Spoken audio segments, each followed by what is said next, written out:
Hi everyone. Today is Saturday, April 25th, and welcome back. I've looked forward to being with you again this week, and as I thought about the different topics that I could have chosen, I thought about Earth Day, I thought about family, I thought about many things that would have been appropriate. But for myself personally, it's been a very strange week, and I think I needed something a little more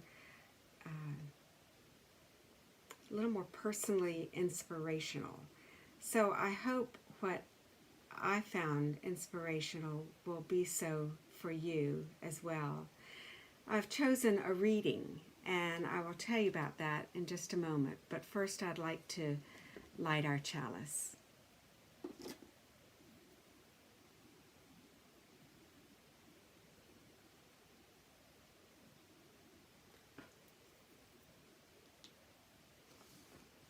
I like this chalice for the web of life which sustains us, for the sacred circle of life in which we have our being, for the earth, the sky, above, below, and for the mystery.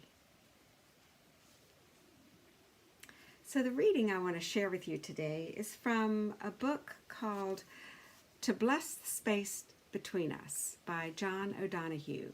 O'Donohue is, or was, he is deceased about 5 or 6 years, I can't remember, but he was known best as an Irish poet and has beautiful poems.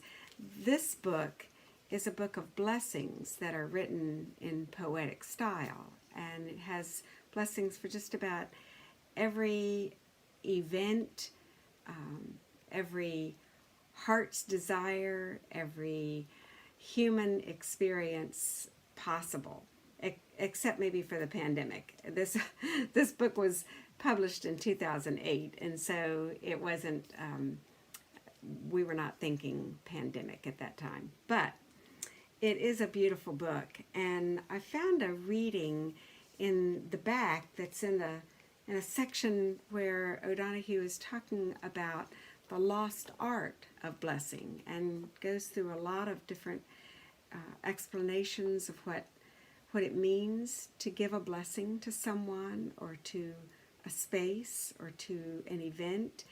And it's a powerful word, a powerful concept that we don't really give attention to much these days, unless somebody is saying have a blessed day. But this is not about that. This is really more of a very intentional action and an intentional grace given from one's own soul to another. But I found a reading. You know, when we have our Sunday services, we always have a reading, and we have a time afterwards to reflect on it, and you're going to have lots of time to reflect. But this is what I'm giving you today, is a reading like we often do on Sundays. And this one is called Blessing Our World Now. Sometimes when we look out, the world seems so dark. This makes us anxious and helpless. What can I do in my private little corner of life that could have any effect on the march of world events? The usual answer is nothing. We then decide to do what we can for our own and leave the great events to their domain. Thus we opt out and join the largest majority in the world, those who acquiesce. Believing ourselves to be helpless, we hand over all our powers to forces and systems outside us that then act in our names. They go on to put their beliefs into action, and ironically, these actions are often sinister and destructive. We live in times when the call to full and critically aware citizenship could not be more urgent.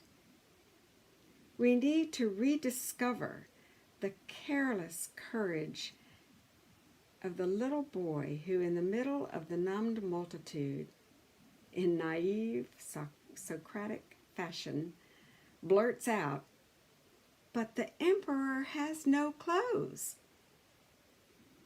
When spoken, the word of truth can bring down citadels of falsity.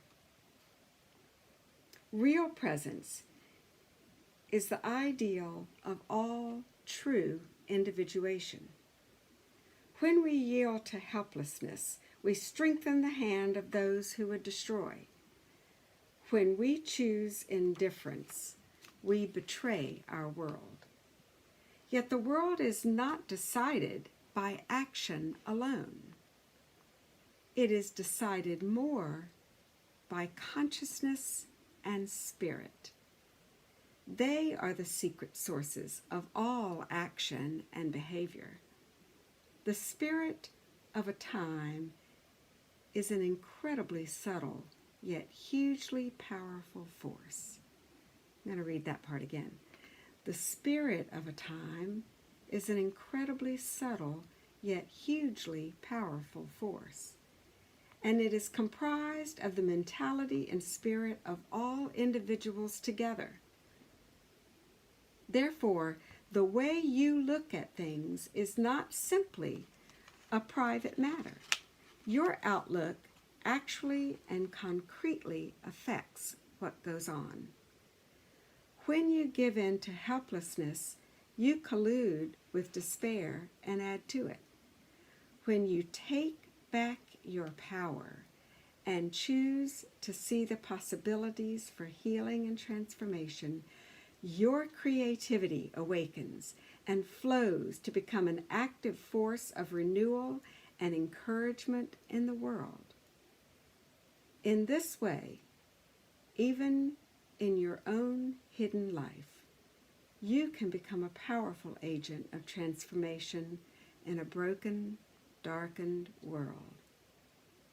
There is a huge force field that opens when intention focuses and directs itself toward transformation.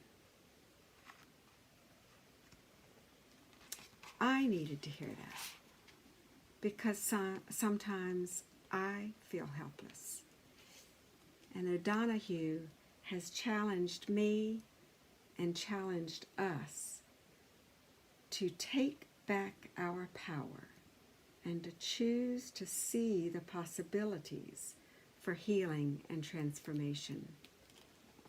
And he believes that our thoughts, the spirit of our thoughts, and our own consciousness has a more powerful effect than actions alone. In fact, he said that it is our intentions, the spirit of our intentions, that are actually the cause of the behaviors and actions.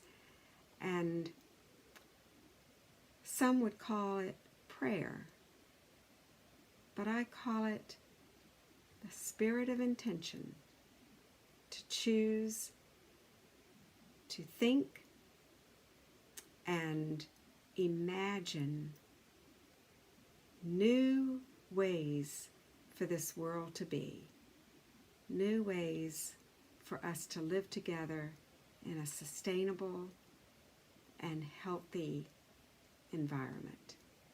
So I offer to you the challenge that has been meaningful to me. Take back your power. Use your own imagination and your own consciousness to work toward a better world. May it be so, and namaste.